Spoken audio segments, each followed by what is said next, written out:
Bhojpuri industry में सबसे अधिक फीस लेने वाली टॉप 5 अभिनेत्रियां नंबर 1 वाली तो सबका फेवरेट हैं।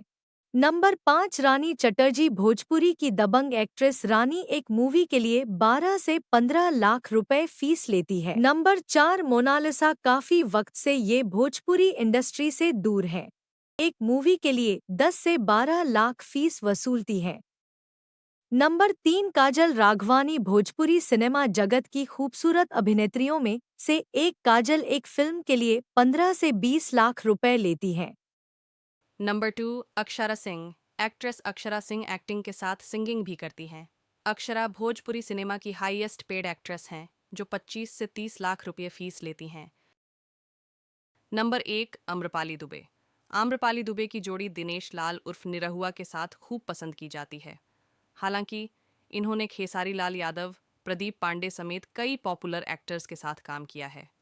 रिपोर्ट्स के मुताबिक आम्रपाली एक फिल्म के लिए 30 से 40 लाख रुपये चार्ज करती हैं। वैसे आपका फेवरेट एक्ट्रेस कौन है, कमेंट में बताएं और चैनल को भी सब्सक्राइब कर लें।